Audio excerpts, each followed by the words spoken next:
মন্দা কাটিয়ে ঘুরে দাঁড়াতে শুরু করেছে দেশের জাহাজ নির্মাণ শিল্প। গত 5 বছরে 3টি জাহাজ রপ্তানি হলেও চলতি 1 বছরেই হয়েছে 3টি। শিল্প সংশ্লিষ্টরা বলছেন, এই খাতে সরকারের সহযোগিতা ছাড়া বৈশ্বিক বিশাল বাজারে প্রবেশ সম্ভব নয়। বান্ডেল থাকলে প্রতি সেনমানিতে টাকা বাঁচবে। বিকাশ সেনমানি বান্ডেল কিনে জিতুন প্রতি লেনদেনে। 2022 সালে নারায়ণগঞ্জের আনন্দ শিপইয়ার্ড যুক্তরাজ্যের এনজিয়ান শিপিং কোম্পানির কাছে একটি জাহাজ রপ্তানির পর 22 মাসে বাংলাদেশ থেকে আর কোনো জাহাজ রপ্তানি হয়নি। এর আগে চট্টগ্রামের ওয়েস্টার্ন মেরিন 2020 সালে একটি জাহাজ রপ্তানি করে। তবে চলতি বছরের শুরু থেকে আবারও সুবাতাস বইছে এই খাতে। 3টি জাহাজ রপ্তানির পর আরও 5টি আছে পাইপলাইনে। সংশ্লিষ্টরা বলছেন, সরকারের সহযোগিতা না পেলে এই শিল্পের আন্তর্জাতিক বাজারে টিকে থাকা কঠিন।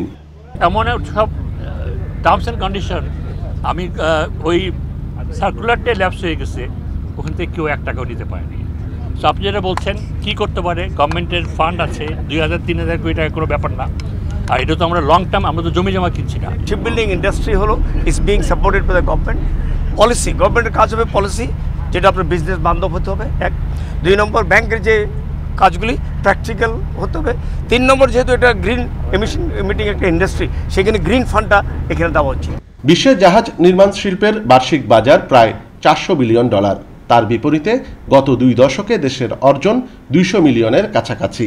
গত সময়ে বিনিয়োগকারীদের অনেকে সরকারি সুবিধার অপব্যবহার করায় ধীরগতি তৈরি হয়েছে। টাকা নিয়েছে হাজার হাজার কোটি টাকা, সেই টাকাতে তারা কাজে লাগায় নাই।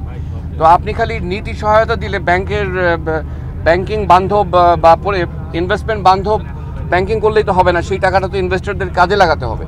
দেশে রপ্তানিমুখী জাহাজ নির্মাণ করে 10টি প্রতিষ্ঠান। এখন পর্যন্ত 2টি প্রতিষ্ঠান ছাড়া কেউ রপ্তানির তালিকায় নাম লেখাতে পারেনি। অনুপম শীল, ইন্ডিপেন্ডেন্ট নিউজ, চট্টগ্রাম।